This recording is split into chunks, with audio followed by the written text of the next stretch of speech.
Lord, we just want to give back all the glory, all the honor, and all the praise. In Jesus' name we pray. Everybody say, Amen and Amen po. Amen. Hallelujah. So, you can all sit down po in the presence of our Lord. Praise the Lord. Praise the Lord. Praise God. Good morning po. Good morning. Amen. Praise the Lord. Can we look at the person beside us and tell them, I'm glad that you are here, kapatid? Amen. Yung labas po bukal po sa puso. Amen. Amen. Praise the Lord. I'm glad to see each and everyone here. And again, welcome po to the Jesus is Lord Church, Sherwood Park. Amen. Praise the Lord. So, today is the last Sunday of this month, and similar to the struggles of other preachers po, no, mahirap po pala pag nasa dulo talaga. Amen. I actually become the bread of this month because I opened this month in the Dawn Watch, and now pretty much closing it. So, but I believe the Lord has something in store for us this morning. Amen? Amen. Who has an expectation today po that the Lord will do something? Amen. Praise the Lord. Praise the Lord. So this morning po, no, or this particular day, we are still in the month of February. Again, like I mentioned po, no, today is the last Sunday of the month, and we are still in our monthly theme, which is breakthrough, purity that honors God, and which is our theme verse po for this month comes from the book of 1 Corinthians chapter 6, verse 19, where it says there, or do you not know that your body is the temple of the Holy Spirit, who is in you, whom you have from God, and you are not your own. Amen? So yesterday po, no? Yesterday we had in Tagalog, pahabol of the Hearts Day celebration where we had our couples night last night. Amen? So for those who missed it po, wag po kayong mag-alala, meron pang next year. Amen? And for those who, sa mga gustong humabol, for those who doesn't have any partner yet, you still have a year to look for a partner and celebrate with us next year on the couples night. Amen? Praise the Lord. Kaya can you tell the person beside you po, kapatid, there's still hope. Amen.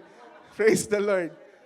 Amen. And like I mentioned po, no, last weekend, the world itself wrapped itself in red and pink. Amen. And last weekend po yun, we have celebrated Valentine's. And of course, Valentine's Day flooded our culture with hearts, roses, and romance. Amen. Pero let's be honest po, mga kapatid. Beneath the pretty packaging is a message that is anything but pure. Amen. Do you agree on that, me po, no? This particular time po, yes, it is quite nice to once a year kind of celebrate love. But for all we know po, no, this world's version of love is, we can say, pretty shallow. Amen? It is temporary. It is driven by desire and not covenant.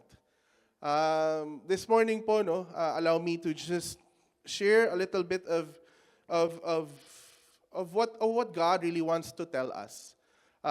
This message is probably gonna be hard, gonna be tough, but it is something that we need to hear. Amen?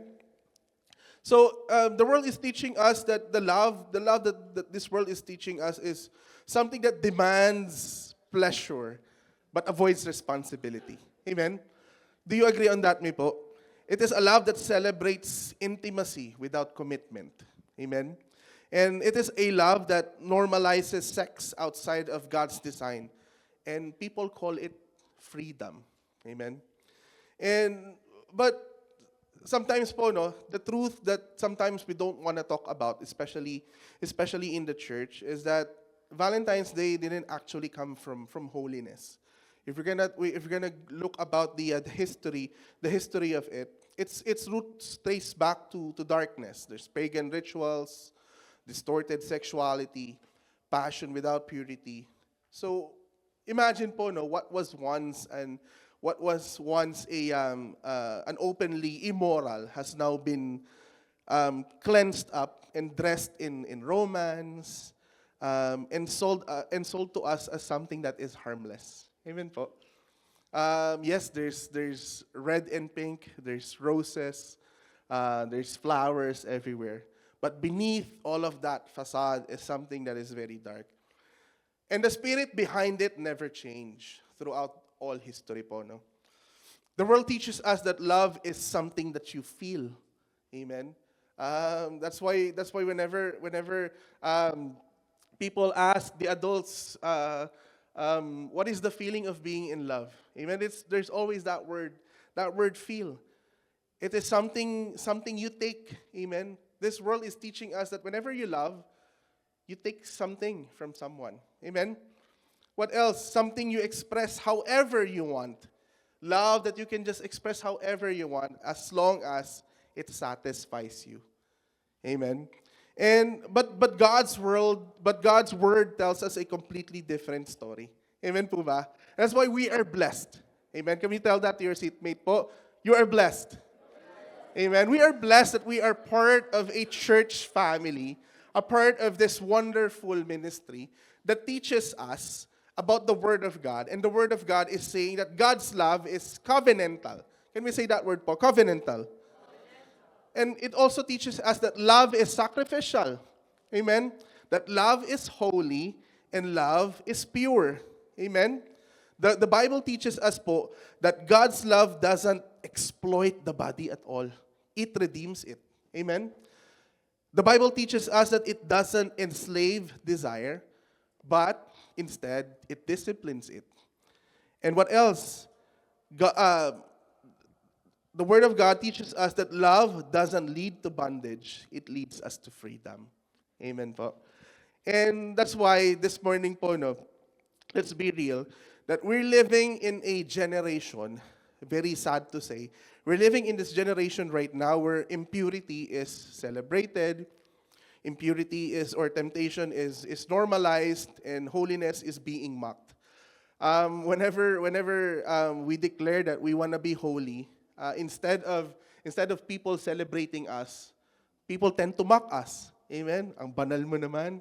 Amen? Ang pure mo naman, di ba? Parang they are mocking us because of our purity, because of God's holiness. And sexual sin isn't hidden anymore. Sad to say po, no, it is even being advertised, it is being defended, it's being applauded. And yet, the Bible is teaching us, the Bible is reminding us, brothers and sisters, that what the world calls freedom, what the world is calling freedom is actually slavery. Amen? And what the world calls love often leaves people broken. Bakit po kaya, no? Why is it like that? The world calls it love, but at the end of the day, after you give all of your love, you still feel broken inside. Amen? And that's why this month's theme po is not accidental. Again, we are so blessed, and we are so blessed that we are part of this wonderful ministry. And I believe that the Jesus is Lord Church worldwide didn't come up with this theme just for nothing. Amen? Because the whole leadership sees it.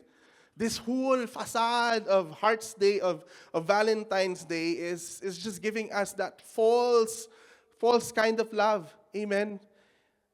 The Bible is teaching us, it says there, breakthrough, purity that honors God. I believe po mga kapatid that this is not just a theme that the Jesus is Lord Church worldwide declared, but it is a divine call. Sabihin nga po natin yun, divine call. Amen? It is a divine call, not just to resist sin, but to reclaim God's original design. Amen? Kasi meron pong original na design ang Diyos para sa ating lahat. Amen?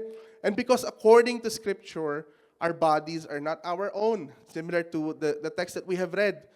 Ano nga po yun? We are temples of the Holy Spirit. Amen? And that truth demands a response. Purity is not legalism, but purity is worship. Amen?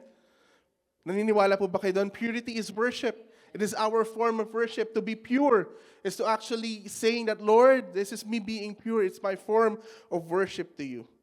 Purity is also a warfare. Amen? Naniniwala po ba kayo doon? It is a warfare. In this generation, in this world that is dying, in this world that is full of dirt, full of negative things, to be pure is to be in a warfare. Amen? Purity is saying, God, you are Lord, not just of my spirit, but of my body, my desires, and my choices. And when purity is restored, breakthrough follows. Amen po ba? And breakthrough in identity, breakthrough in relationships, breakthrough in spiritual authority. So this morning po, no, we're not here to blend in with the culture. Amen. I know we have just celebrated Hearts Day, but we're here to stand apart. Amen. Sabi nga po natin yun sa katabi po natin, we're here to stand apart. Amen. We're not here to redefine sin. Hindi po tayo magko-compromise. We're not gonna redefine sin.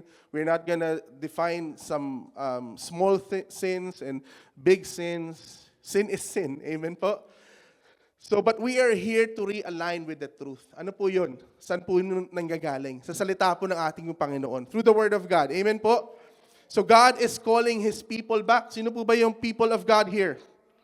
Amen. Every one of us. So, God is calling His people back to be holy, to have that covenantal love, to live lives that honor Him in every area.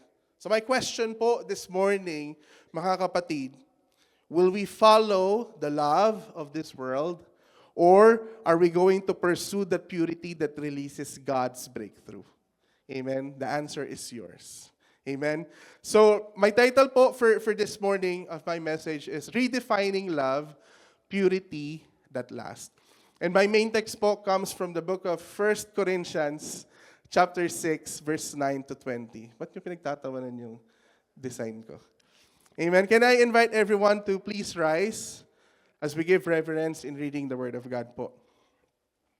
Let's read it po with boldly, and sabi po ni Brother Eddie, ano po sabi niya? With understanding. Sige po, let's read it in 3, 2, 1, begin. Or do you...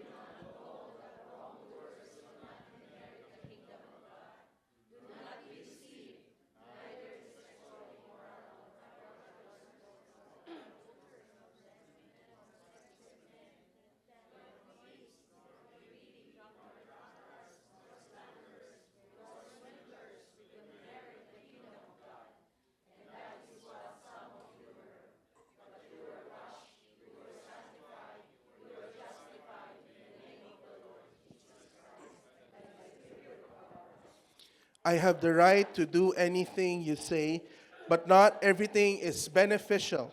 I have the right to do anything, but I will not be mastered by anything. You say food for the stomach and the stomach for food, and God will destroy them both. The body, however, is not meant for sexual immorality, but for the Lord. And the Lord for the body. By His power, God raised the Lord from the dead, and He will raise us also. Do you not know that your bodies are members of Christ Himself? Shall I then take the members of Christ and unite them with a prostitute? Never. Do you not know that he who unites himself with a prostitute is one with her in body? For it is said, the two will become one flesh. But whoever is united with the Lord is one with Him in spirit. Flee from sexual immorality. All other sins a person commits are outside the body, but whoever sins sexually sins against their own body. Do you not know that your bodies are temples of the Holy Spirit, who is in you, whom you have received from God? You are not your own, you were bought at a price. Therefore, honor God with your bodies. Amen. Before we sit down, can we just give God the best clap of praise po for the reading of the Word of God, and we can all sit down na po in the presence of our Lord. Amen. Praise the Lord. Amen. So as part of my initial observations po, no, ano pong mapapansin po natin dito sa binasa po natin? Number one po, Corinth, or the city of Corinth, mirrors the moral and spiritual challenges of our present generation. Sabi po doon, Corinth was not just a city, it was a culture or of excess. In Tagalog po, ang Corinto po ay hindi lang isang basta syudad lang, but it was a culture of excess, meaning kultura ng kalayawan. Amen? Kultura ng kalayawan. Corinth was a wealthy, influential city, but it is morally corrupt. Amen? Sexual immorality was normalized, spiritualized, and celebrated in the city of Corinth po. Napakayaman po ng Corinto eh.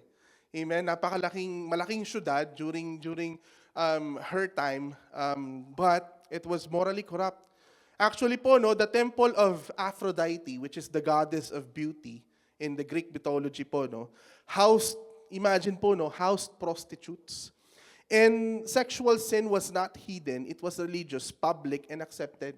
To have prostitutes po, it is included in their religious ceremonies. Imagine niyo po yun. It's part of their religious ceremonies. To be a Corinthian literally means to live a sexually loose or immoral lifestyle. Pag ikaw daw po ay taga-Corinto, yun na yung, that is your label. If you're a Corinthian, it means that you have an immoral lifestyle. And sadly to say po, no, does that sound familiar po? Just like today po, no, in our current time, age, and generation, sexual sin is not even considered a sin anymore. It is considered freedom. Amen po. Desire ruled decision making. Whenever we make decisions, it's just all about the desires, all about our cravings, all about what we feel. Amen. The body was treated as disposable. People nowadays don't even give importance in their bodies as long as they satisfy their cravings. Amen. They satisfy the desire of their flesh. Pleasure was prioritized over holiness. And as we can see here po, no, the Corinthian church, ang masakit pa po dito, the Corinthian church didn't just leave all of those things, all of those culture behind. They even brought parts of it into the church. Amen?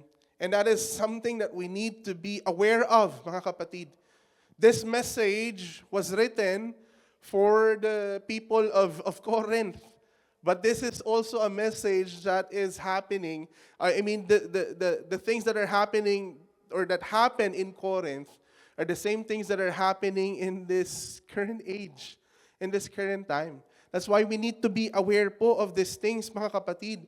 That little that we know, these things that are happening outside are probably happening inside the church. Amen po. That's why we need to be aware. And that's why Paul repeatedly says in this letter, do you not know? Ano po sabi niya? Do not be deceived. What else? Sabi po ni Pablo, I appeal to you, brothers and sisters. Kaya po niya sinasabi yun kasi masidi yung damdamin niya.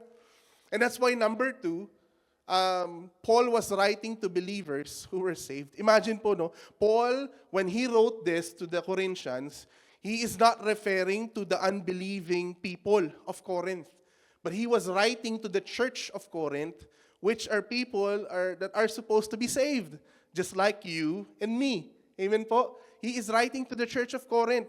And that's why this message is also for you and me, mga kapatid. Amen? So, Paul was writing to believers who are saved but still thinking like the world. Amen? Paano niyo po nasabi, Brother Wally? Because the people of Corinth, they had spiritual gifts. As we can see in 1 Corinthians chapter 1 verse 7. Amen? Pwede niyo na, ayan. Sabi ko sana basahin niyo sa bahay niyo. Pero, therefore you do not lack any spiritual gift as you eagerly wait for our Lord Jesus Christ to be revealed. Amen? So they have spiritual gifts. Ano pa po? They also have powerful worship. Nagwo-worship din sila. Yung mga taga-Corinto, as it says in 1 Corinthians chapter 14, verse 26, what then shall we say, brothers and sisters? When you come together, each of you has a hymn or a word of instruction, a revelation, a tongue or an interpretation. Everything must be done so that the church may be built up. Again, this is in the same letter, 1 Corinthians. Amen? And these people, they are worshipers, they have spiritual gifts, and they also have bold faith. In 1 Corinthians chapter 1, verse 5 to 6, ano po sabi doon? Tinubuan na ng isang daliri si Kuya Elijah. Ang bilis ko doon, bilis mo naman tutawali.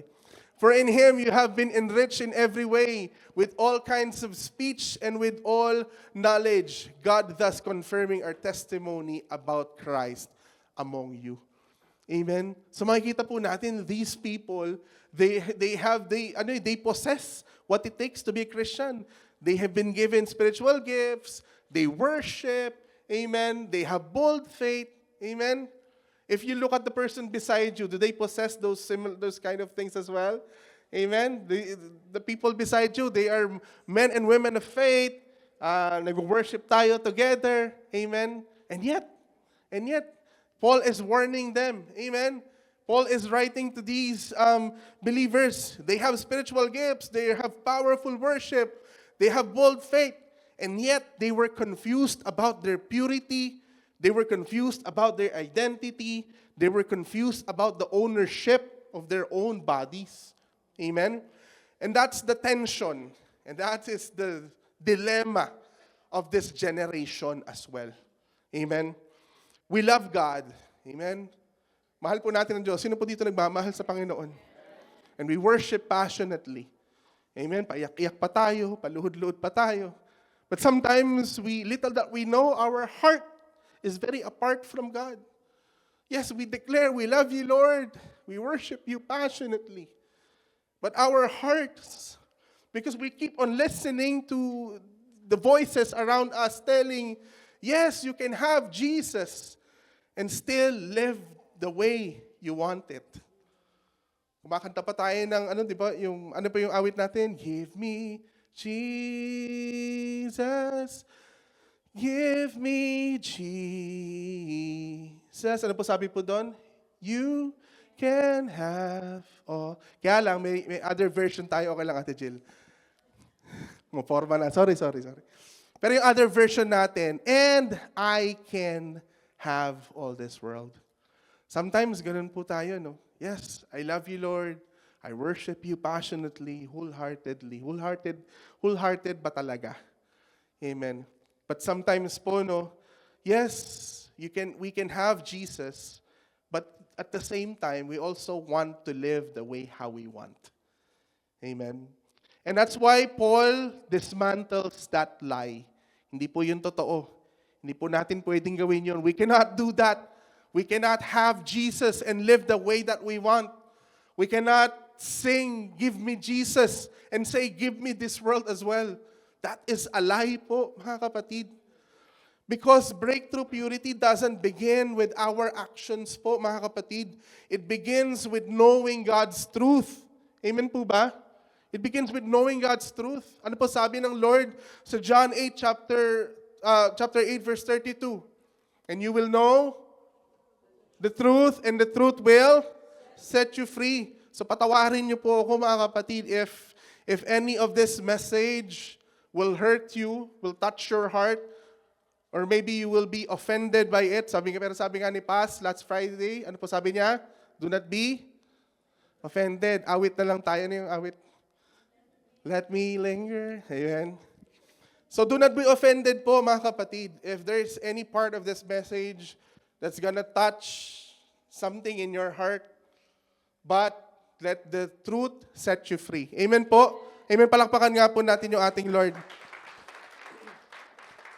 So this morning po, no, allow me to just share 4 things, 1 hour each. So, okay lang po kayo dun, ano? So, let me share these 4 key things that we must understand if we want breakthrough purity that honors God. Gusto po ba natin yon? Breakthrough purity that honors God? Amen. So, again po, no, Corinth thought sexual sin was a freedom. Yun po yung pag-aakala ng Corinto eh. Our world thinks the same, but God calls us to live differently, fully free, fully redeemed, and fully holy. Amen. Are we ready na po this morning? Amen. So number 1 po, what is our current state? Ano po ba yung current state natin? Our current state is deception is being normalized in this world. Amen. As it says po sa verse 9 to 10, or do you not know that wrongdoers will not inherit the kingdom of God? Do not be deceived, neither the sexual immoral, nor idolaters, nor adulterers, nor men who have sex with men, nor thieves, nor the greedy, nor drunkards, nor slanderers, nor swindlers will inherit the kingdom of God. If we would see this certain passage po, no, Paul opens chapter 6 with a warning. Amen. It's a warning. Hindi naman po siya condemnation eh. Amen. Paul is not condemning those people who are committing all of the sins. But it is some sort of a warning. Why? Kasi minsan po, sometimes, deception can feel justified. Sometimes we rationalize about it, we justify it, just so we can do whatever that we want. And that's why Paul is giving them a warning. Na kapatid, mali yung ginagawa mo, what you're doing is wrong. And you will not inherit the kingdom of God.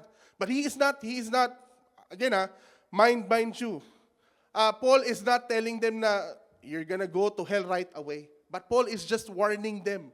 Na kapatid, please, mali yung ginagawa mo. Because why? Bakit po kaya? This is the Corinthians' belief. On the next slide po. The Corinthians believed of a grace-excused behavior. Sabi po sa Romans chapter 6, verse 1 to 2 on the first part, what shall we say then? Shall we go on sinning so that grace may increase? Ano po sabi? By no means, sabi ni Pablo. They thought that God's forgiveness meant they could live any way they wanted without consequences. Ito po tinatawag natin na hyper grace. Amen? Na sometimes we thought that because of the grace of God, dahil the love and the mercy of God is as wide as from the east to the west. Amen? It's boundless. We think that we can do just whatever that we want because the Lord will just forgive me. That is a deception, mga kapatid. That is not true. And that is what the Corinthians believe. And this is probably what we're inside the church right now, and probably this is what we believe. And that's why it's important for us to know this. Amen? Grace-excused behavior. Ano pa po? The Corinthian church believed that there is freedom that meant no boundaries. Amen. Sabi ng Lord, pinalaya na ako eh. Then I can do whatever that I want. I am free. Amen. So sabi nga po sa 1 Peter chapter 2 verse 16, live as free people, but ano po sabi? Do not use your freedom as a cover up for evil. Live as God's slaves. Amen. They believe liberty in Christ gave them a license to do whatever felt good, ignoring God's design. Amen. Too much freedom po, no?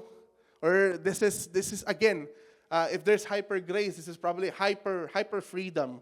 Too much freedom. Amen. And then lastly, number 3, the Corinthians also believe that sexual sin was just physical. My body, katawan ko naman to eh.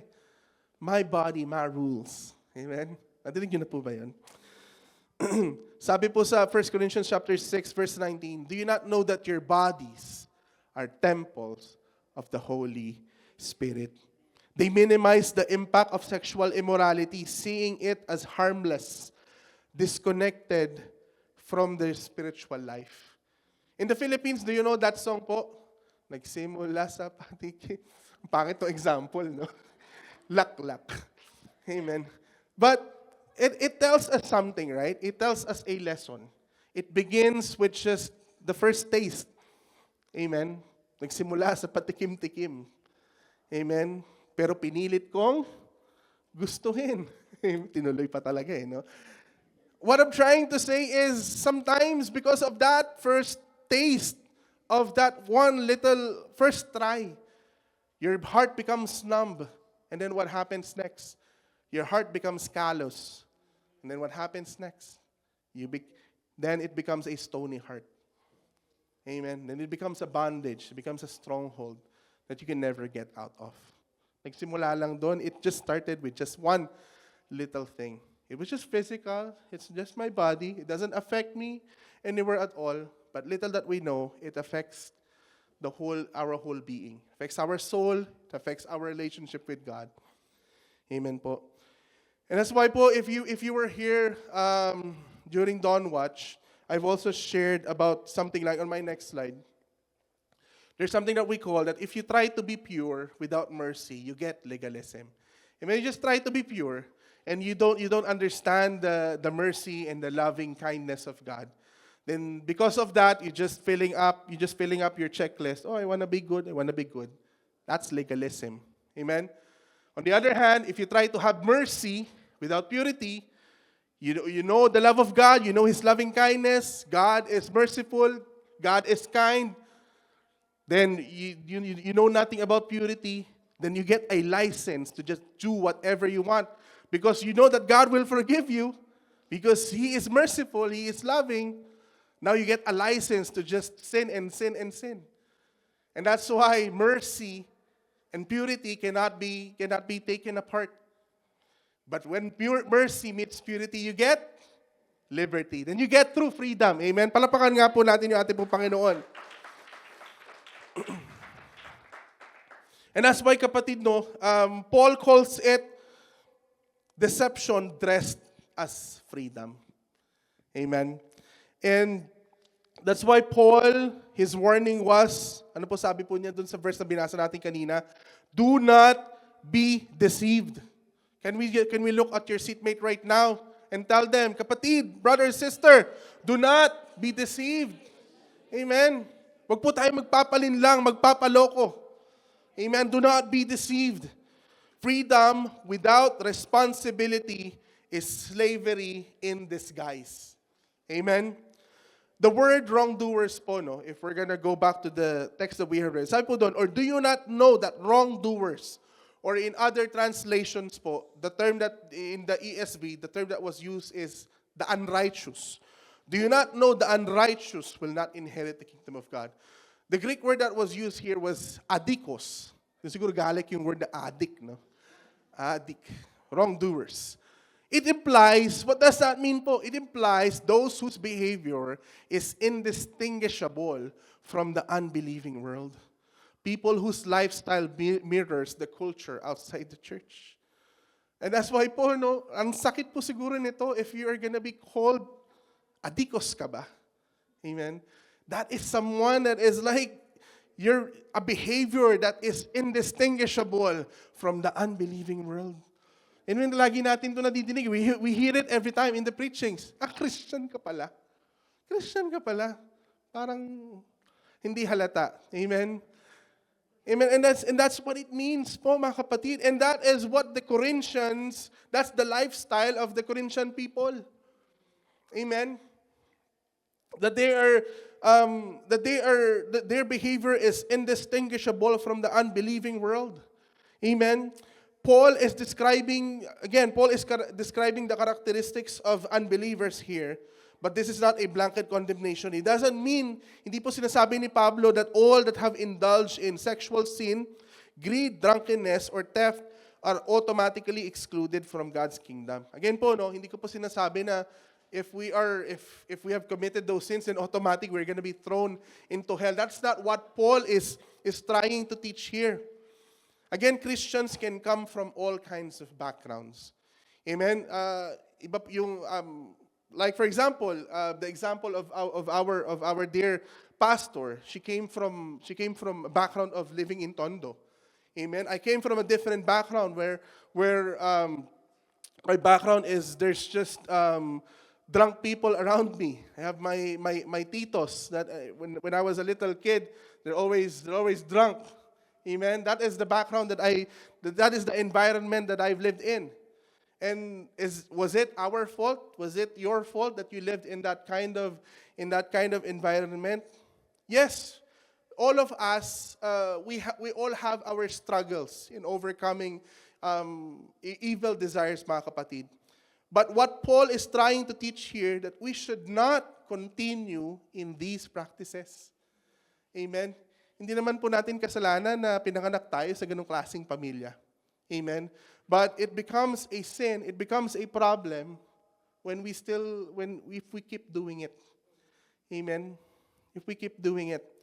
And that's why po, no, napakabuti po ng Diyos.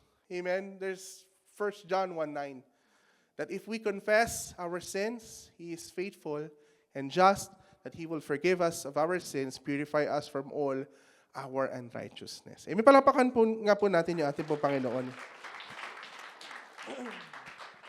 Amen. Ganun po kalawak yung biyaya po ng ating pong Panginoon. Amen. And that's why in this permissive society that will just allow you to do whatever that you want, temptation is everywhere. Amen. The Corinthian church po faced the same challenge to avoid some sins while condemning other bigger issues or smaller issues selectively. And that's what we don't want to happen in our church, mga kapatid. That we would just select those who commit murder, of course, you're gonna be thrown into the jail. But those who are just lying or just committed some little sexual immorality, you're okay. You can still go in the church. Hindi po eh. We are not drawing a line in the bigger sins and smaller sins. There's no such thing. Amen. There's no such thing as little sins. We're not going to be selective. The Bible is teaching us that sin is a sin. Amen. And what Paul is trying to teach us po, mga kapatid, God is expecting us to have high standards for His followers in every age. Maging mataas po yung standard po natin. Maging mataas po yung pagtingin natin. Whenever a sin is a sin. Amen.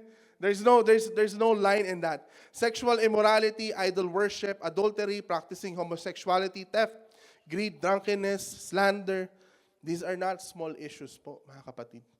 These are not small issues that we can just brush off, hide it under the carpet, and then move on with our lives. These are behaviors that define separation from God when left unrepented. Amen. That's why we have to deal with these things. And that's why we are blessed to be in this church. Amen? Na hindi po tayo, this church is not tolerating us if we are committing a small sin or not. That's why you are blessed if your leader is rebuking you. If your life group leader is rebuking you if you are doing something wrong. You are blessed, kapatid. Don't take it personally. They're doing it because they love you. Amen? Amen? Mamaya, lapitan niyo po yung leader niyo. Mag-sorry kayo, hindi joke lang. Sa Panginoon and then to our leaders. Amen? And that's why our generation echoes Corinth. Sabi po ng generation natin, everyone does it. Ginagawa naman ng lahat ng tao. It's my body, my rules. God understands. Love is love. Love wins. Amen? Does that sound familiar po, mga kapatid? And that's why it says in Proverbs chapter 14, verse 12, I don't know if it's there, but in Proverbs chapter 14, verse 12, there is a way that appears to be right, but in the end, it leads to death. Amen. Can we fly on? There is, Proverbs chapter 14, verse 12, there is a way that appears to be right, but in the end, it leads to death. That's why we need to be careful po, mga kapatid. It doesn't mean that everybody's doing it. We can also do it. It doesn't mean that because it's your body, you set your own rules with your body. Amen? No, it doesn't work that way po. We live in a world that dresses deception as freedom. But Paul dismantles it. Living like the world is not freedom. It is bondage. Again, I will say it again. Living like the world is not freedom, but it is bondage. Amen? That's why, lastly, tingin po tayo sa katabi po natin. Sabihin niyo po sa katabi po ninyo, live according to who you are in Christ. Amen. Amen. Palakpakan po natin yung ating pong Panginoon. And of course, number 2, we are so blessed that there is God's provision. Amen. Out of all of that, merong provision po ang Lord. Transformation is possible. Sabihin nga po natin yun, transformation is possible. Amen. Praise the Lord. Sabi po sa verse 11, and that is what some of you were. But you were washed, you were sanctified, you were justified in the name of the Lord Jesus Christ and by the Spirit of our God. This verse is probably the most powerful verse in this particular passage po, no? Sabi po ni Paul, Paul doesn't say, this is who you are. Pero sabi po niya, ano po sabi niya? And that is what some of you were. Amen? Hindi po niya sinabi, and that is what some of you are. What is Paul referring here? Paul is referring to the previous verse, wherein Paul was enumerating the sexual immoral, the idolaters, adulterers, thieves, drunkards. Ang sinasabi ni Pablo, and that is what some of you, yung iba sa inyo, ganito, dati. Ito tayo dati. Amen? This is who we are before. Amen? Tayo ng mga sinungaling, tayo ng mga lasinggero, tayo ng mga babaero, adik, mabisyo. Amen? But then, what did Paul say? Ano po sabi ni Pablo? Yes, ito kayo dati. This is who you were before. But what did Paul say?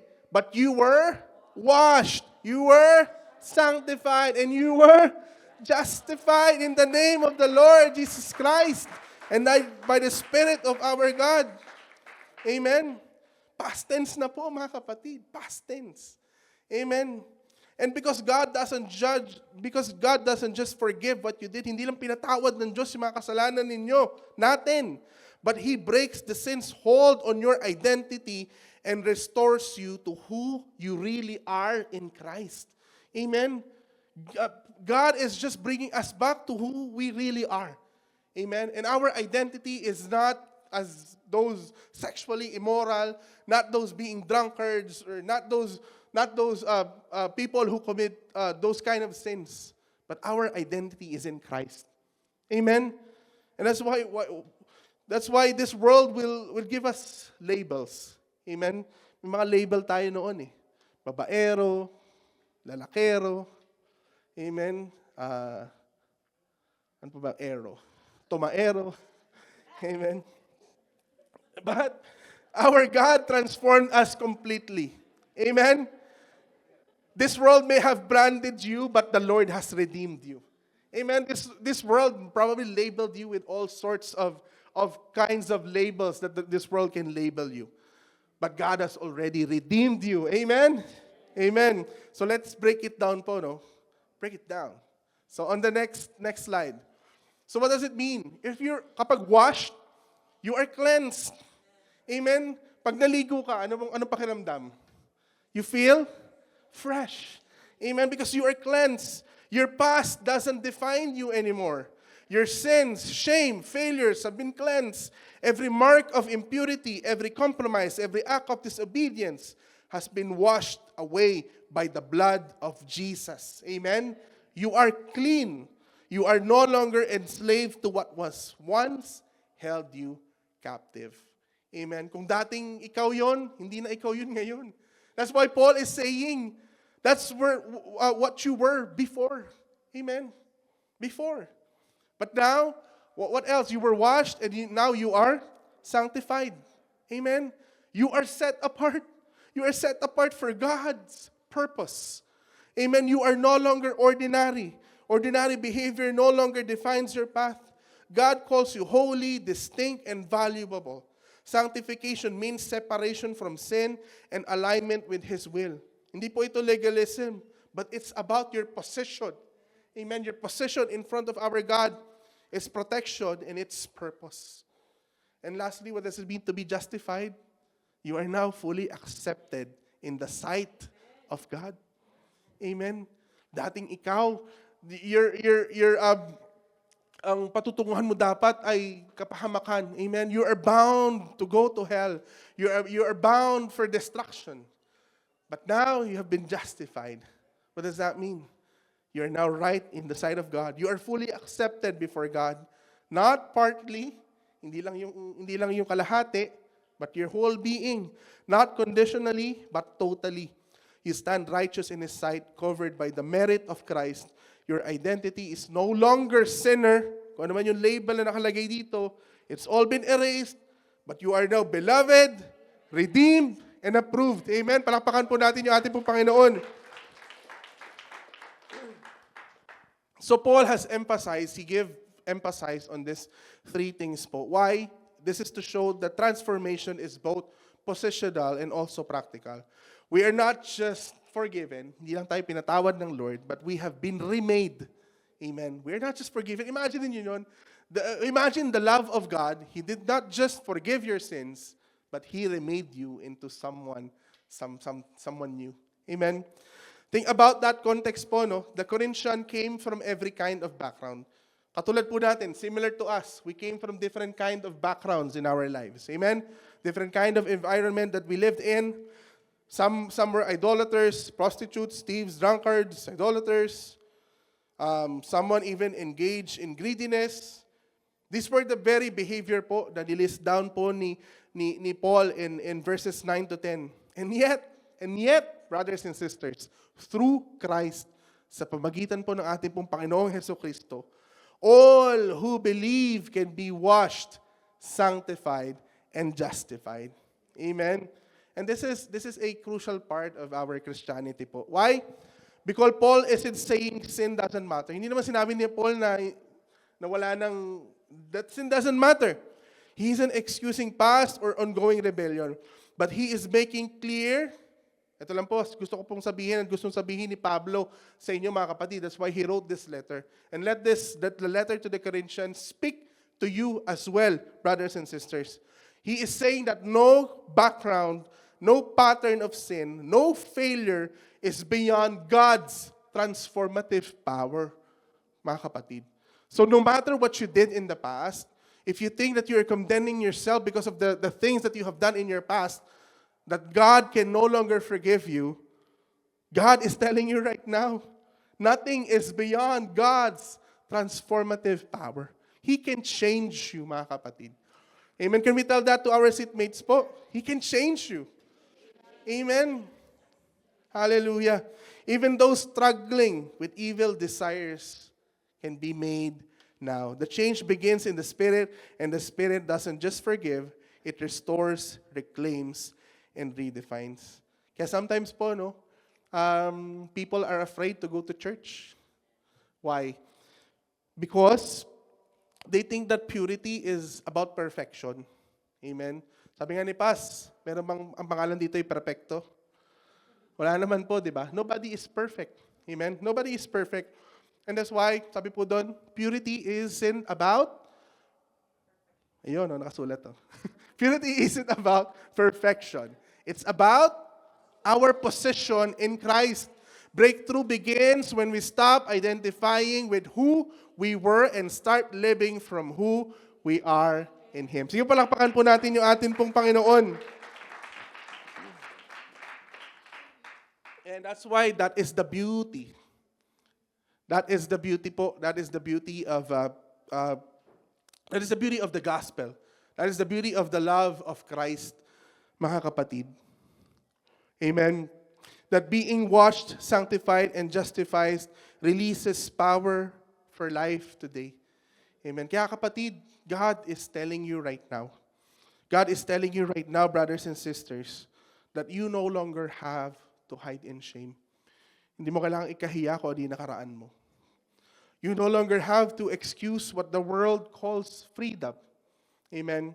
And you no longer have to blend with the culture's definition of love, pleasure, or success. Amen. You don't have to think that because everybody's doing it, then might as well do it as well. Amen. God is calling each and every one of us right now. He's telling you that He loves you and then He can change you. Amen po. Hallelujah. The Paul's message is clear this morning, mga kapatid.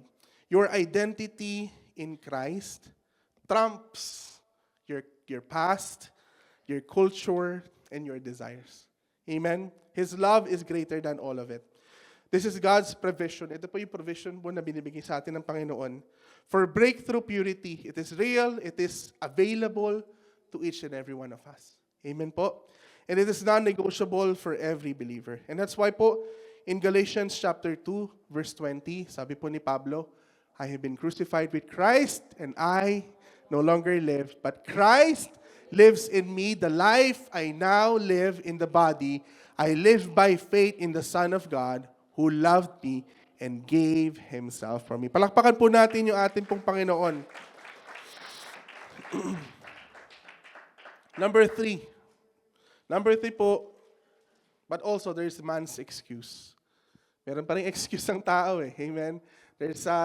God has given the provision, God has given everything, but there's still sometimes an excuse. There is what we call freedom without responsibility. Sabi po doon, I have the right to do anything you say, but not everything is beneficial. I have the right to do anything, but I will not be mastered by anything. You say, food for the stomach and the stomach for food, and God will destroy them both. The body, however, is not meant for sexual immorality, but for the Lord, and the Lord for the body. So as we can see here, here's where the Corinthian mindset and ours start to unravel. So the Corinthians love this phrase po. Sabi ng mga tiga-Corinthians, I have the right to do anything. Everything is permissible. Sabi po ng mga taga-Corinthians. And honestly po, honestly, it sounds very spiritual. Amen? They argued, ito po yung, ang sabi po ng mga, according to the Corinthians, again, nabanggit naman natin kanina, Christ has set us free. So nothing is off limits. Amen? Pinalaya na ako ni Christ. So nothing is off limits. I can do whatever I want. It's not forbidden eh. Wala namang, it doesn't say in the Bible that I'm not allowed to do this, so probably I can do it. It must be okay. It's just physical. Amen. It's just physical. Like eating. I can crave. My body craves for this. It's physical. It's like hunger, right? If I crave for fried chicken, then I'll eat fried chicken. If I crave for ice cream, then I'll eat ice cream. And if I crave for kinjo, then I'll go to kinjo later. Amen? And unfortunately for the Corinthians, if they say, oh, I crave for sexual desires, then they treat it like food. They also want to satisfy similar to a food. Again, Paul doesn't deny freedom. He redefines it. Freedom is not, I can do whatever I want, mga kapatid. But freedom is nothing controls me but Christ. Amen? So, the Corinthian church po have reduced sex, indulgence, and bodily desire to appetite. Imagine niyo po yun. They have reduced the sacred thing for something that is like a food for the stomach. Amen? But Paul corrects them sharply. The body matters to God. Can we tell that to our seatmate? Your body matters to God. Amen? It's not just for temporary pleasure. Amen? It's not just, but it is for eternity. Amen? Our body is meant for eternity. The decisions we make with our bodies now have spiritual, relational, and eternal consequences. Amen? So consider po natin yung cultural backdrop. Again, Corinth was a city that worshiped pleasure. They love pleasure. Sexual immorality was normalized, institutionalized, and even spiritualized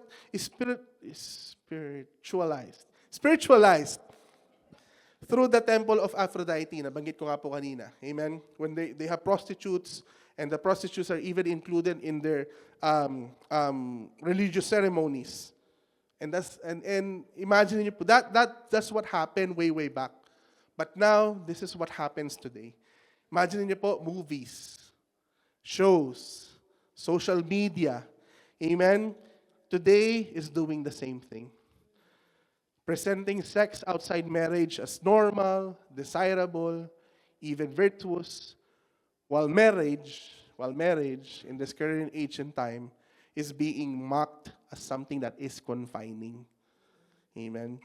So the phrase, food for the stomach, highlights the danger of cultural thinking. The body is permitted to satisfy every craving. Nireduce nila yung sexual things into something that is something na parang pagkain. But Paul warns, human desires left unchecked are slaving. Amen? Because Paul knows, and God knows, that our hearts, yes, everything is permissible. Sabi ng mga taga-Korinto, everything is permissible. You can do whatever you want. But our hearts and our minds are corrupted by sin. But how can we say that everything is permissible if we are corrupted with sin? Then of course, ang Diyos po natin ay He is a God that created everything. His ways are higher than our ways. His thoughts are higher than our thoughts. Matalino yung Diyos. Amen. Na alam niya ng bawat isa sa atin that each and every one of us has that simple desire. Yes, everything is permissible, but not everything is beneficial. Amen. Yes, you can do whatever you want, but would that benefit you in having an intimate relationship with God? Would that benefit you with your spiritual life? Amen. That's why Paul gives us that warning po, mga kapatid. Paul punctuates this with ultimate truth. Sexual immorality is not harmless. It is destructive. Amen.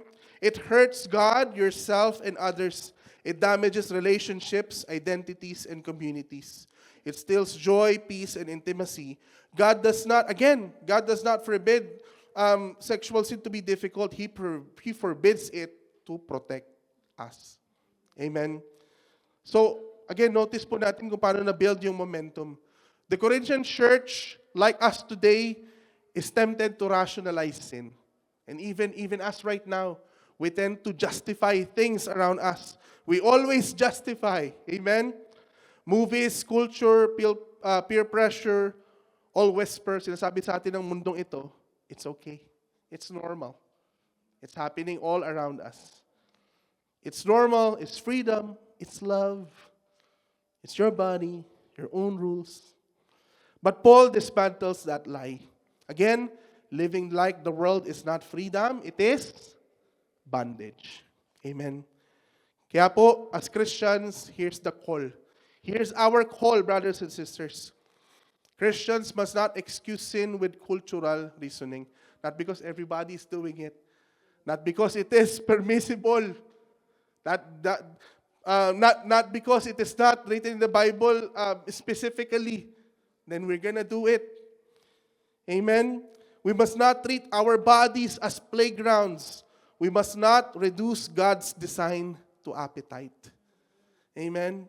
That's why sometimes we need to be careful with our cravings.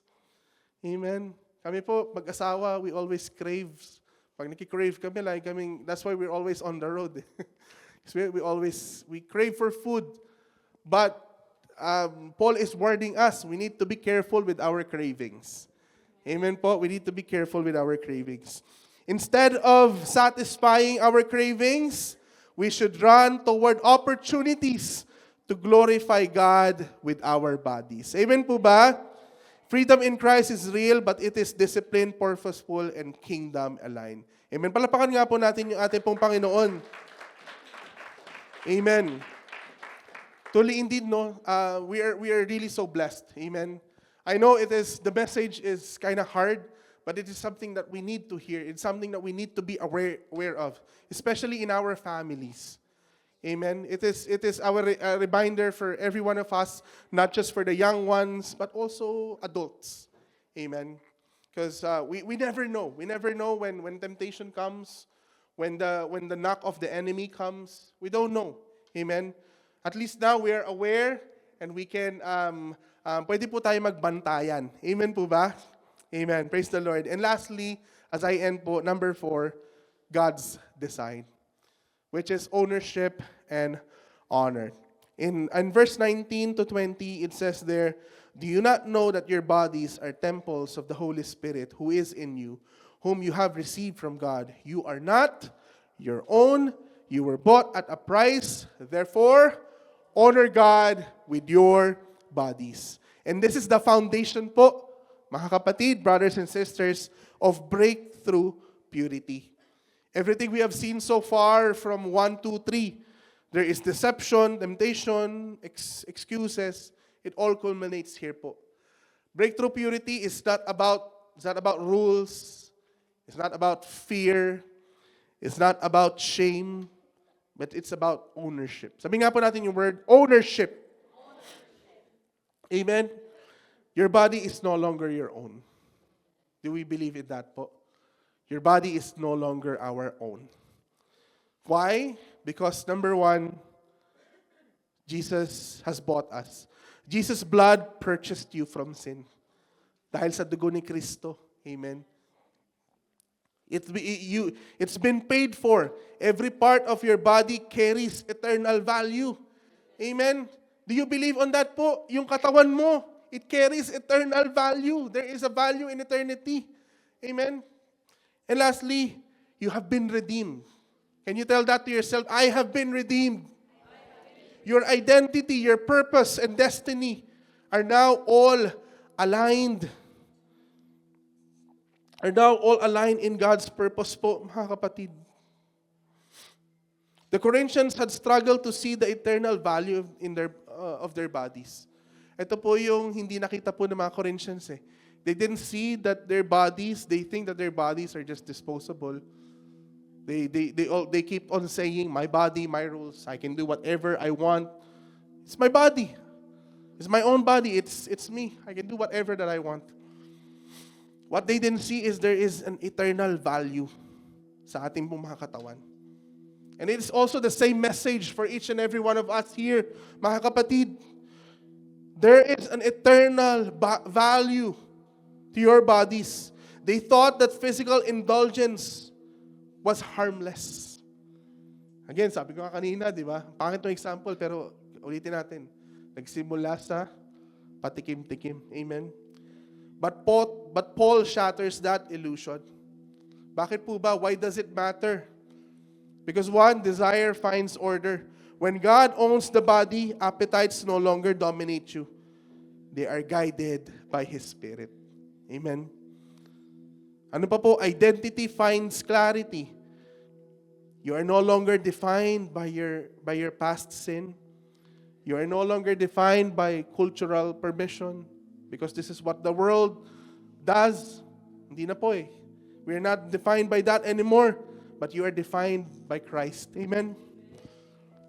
Authority is restored. You exercise freedom responsibly. Yes, you have been freed in Christ. But it doesn't mean that you can do whatever you want. You are free in Him. Aligned to His purpose. Amen? And Paul is reminding us that this is not just a theory. Amen? Jesus' resurrection is the first step in the general resurrection. Our bodies are eternal, just like His. Pagbalik po ng ating Panginoon, when Jesus Christ returns, we will be resurrected. What we do today matters because we will be raised in new, incorruptible bodies. Our physical lives now are training grounds for eternal reality. Do we believe on that po? Sabi po ni Brother Eddie in one of his principles.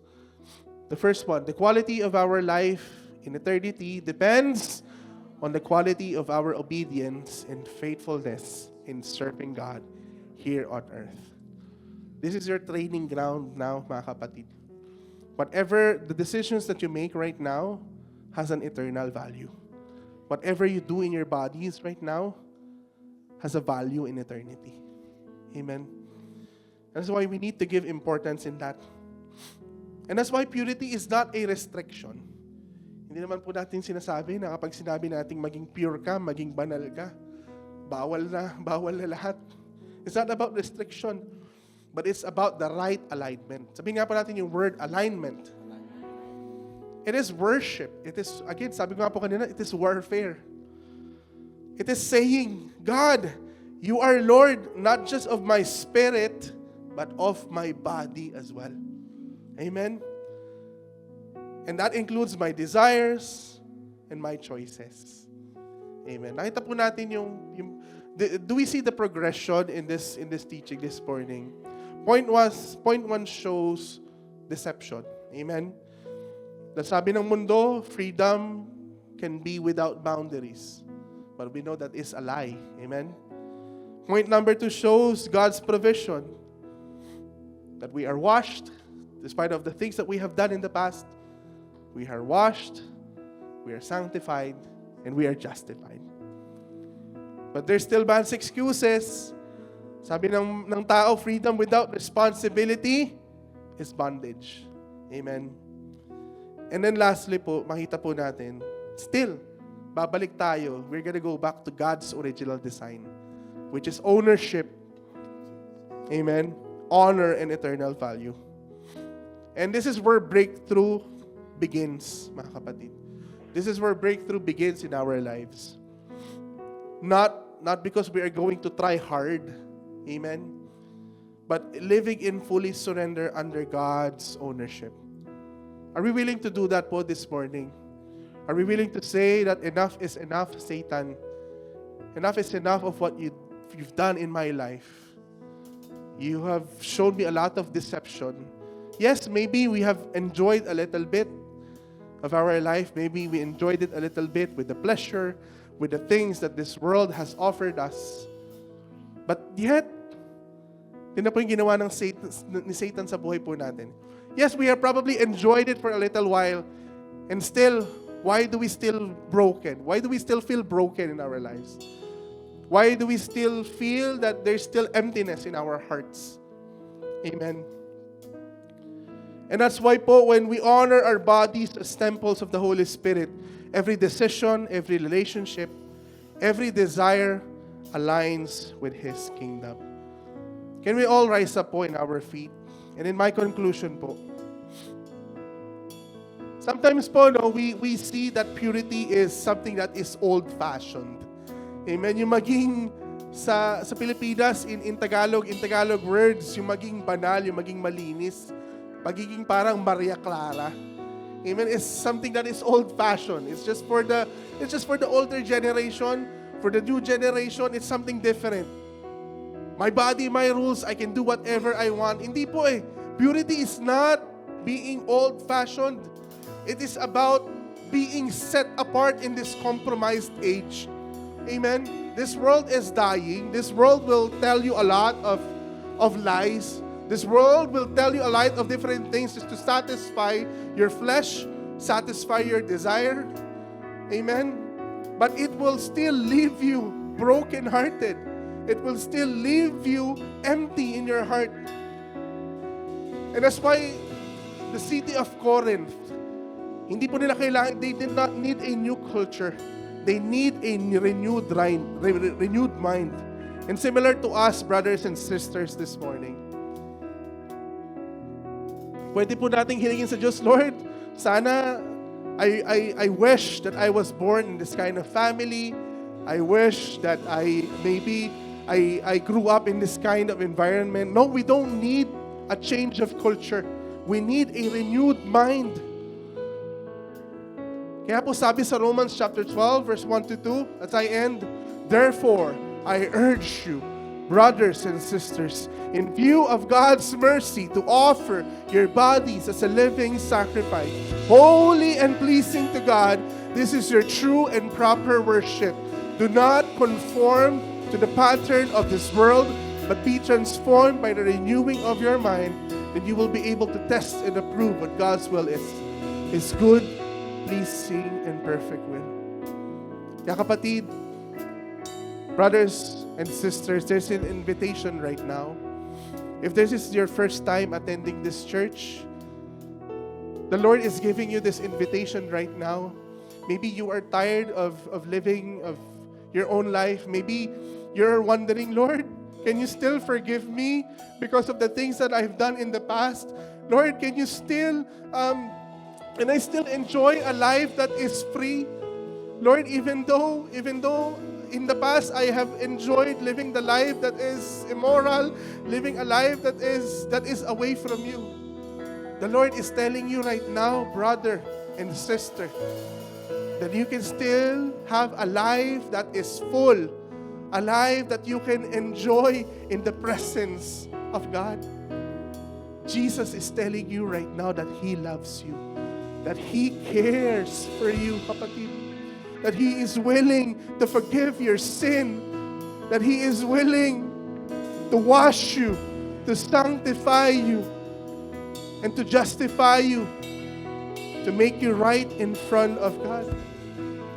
And if that is your decision right now, kapatid, if that is you, kapatid, would you raise up your hands right now? As a sign of our surrender, to God. Would you raise your hand? Don't mind the person beside you right now. Just close your eyes. Accept the love of Jesus right now. Accept the love of God right now. Yes, He is talking to you right now. Come on, don't mind the person beside you. The Lord is talking to you right now. Doesn't matter if you are a new Christian or if you've been a Christian for so long and yet you're still living in this kind of life that is indistinguishable to the behavior of this world. Sige po, can we just stop right now and let's just pray and follow me in this prayer. Can we say, Lord Jesus, Lord Jesus, thank you for this day. thank you for this day. Thank you for the message that I have heard today. Thank you for the message that I have heard today. Thank you for knowing that you love me. Thank you for knowing that you love me. Thank you for knowing that you care for me. Thank you for knowing that you care for me. Thank you, Lord, for letting me know Thank you, Lord, for letting me know that despite of the things that I have done in the past, that despite of the things that I've done in the past, you are still willing to forgive me. you are still willing to forgive me. And that's why, Lord, That's why, Lord, I accept it I accept it wholeheartedly. wholeheartedly. I accept your forgiveness. I accept your I accept your forgiveness. love. I accept your love. And I accept you, Jesus, And I accept you, Jesus, as my Lord as my Lord and my Savior. my Savior. And from now on, Lord, Now on, Lord, I want to follow you. I want to follow you. I want to serve you. I want to serve. I want to give my life to you. I want to give my Write my name right mind in the book of life. in the book of life. Help me Help me to understand to understand what it means what it means to live in purity. to live in purity. Thank you, Jesus. Thank you, Jesus. This is my prayer This is my in Jesus' name. Jesus' name. Hallelujah, hallelujah. So can we just raise up our hands right now? Hallelujah. This morning we're just going to sing this song and this is going to be our declaration. Yes, this world offers a love that is fading. But Jesus offers a purity, a kind of purity that lasts forever. If you've been struggling with impurities, if you're struggling with that kind of Corinthian mindset, today is your day for a washed, sanctified, and justified life, mga kapatid. Sige po, awit po tayo sa ating Panginoon. Hallelujah! Hallelujah! Sige po, we'll sing to our God right now. Say, give me Jesus.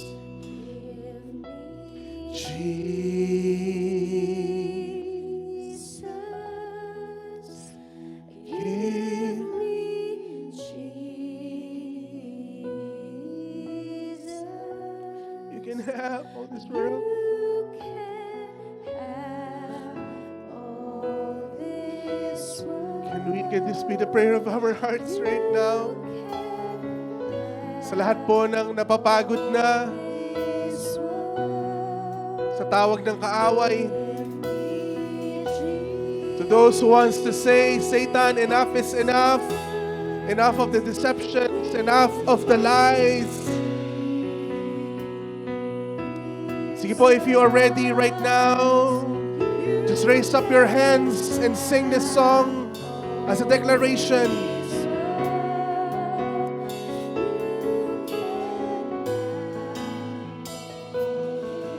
Let's sing it from the top. Anything but you're more than every dream come true.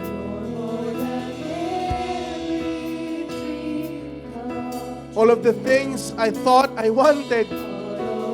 Sige po, magrema po yung bawat salita na ito sa ating mga puso.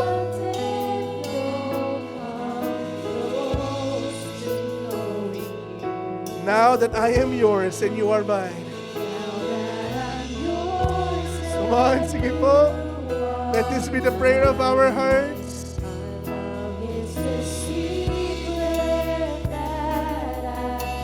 I'll spend forever in the flesh. I'll spend forever in the pleasure life found through. Oh, come on. Give me Jesus. Give me Jesus. Oh, yes.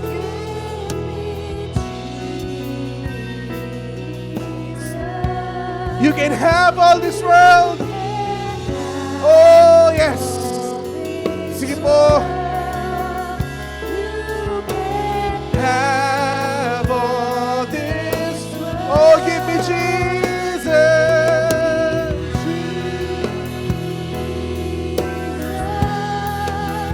Give me Jesus. You can have all this world. Come on, if this is your desire right now, you can. Oh, give me Jesus. Hallelujah.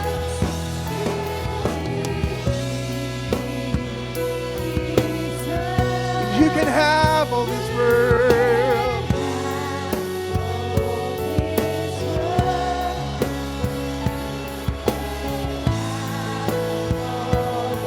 Come on, let's sing. I don't want anything else. I don't want it. I don't need anything else. You are my one thing. You are. I don't want anyone else. Yes, Lord. Lord, I'm tired of living a life in deception. I'm tired of everything else, Lord. If this is your prayer right now, come on, sing it to our Lord. You are my one. Oh, come on. I don't want anyone else. And I don't need anything else.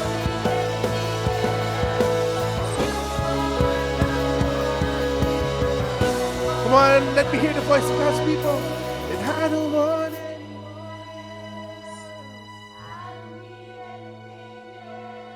And you are.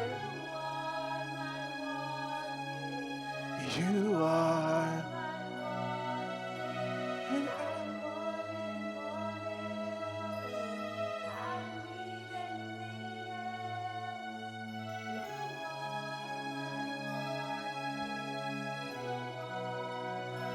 give me Jesus.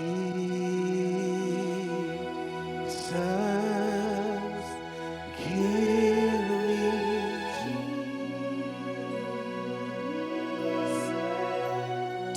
Hallelujah. The Holy Spirit is here right now. The presence of our God is here right now, touching every heart and touching every soul right now. I know for the longest time, most of us here are living in deception, thinking that we can do whatever that we want. I know some of us here have been Christians for so long, but for the longest time as well, the enemy is trying to deceive you that you can still hide behind your ministries, that you can hide behind that because you're active, serving in this church, that you can still live the way that you want. But God is calling each and every one of us right now, despite of how long we've been a Christian. If you are new in this church, God is telling us right now that we are being called to be pure, that the lies of the enemy are being exposed right now. Satan is being exposed right now of his deception. Even the minds of our young people right now is being deceived, thinking that they can do whatever they want as long as they still keep on serving God. But no, God is calling us right now to be pure, to be a pure vessel. Your body is important to Him. Your body has an eternal significance. We cannot treat our bodies as something that is disposable. We cannot treat our bodies that is something that our own. But your body is the temple of the Holy Spirit. The Holy Spirit lives within you. And that's why this vessel needs to be pure. This vessel needs to be holy. Come on right now. I know God is speaking to you right now. God is moving into your heart right now. Come on, confess if there's any sin, if there's anything in your heart right now that is bugging you, Lord.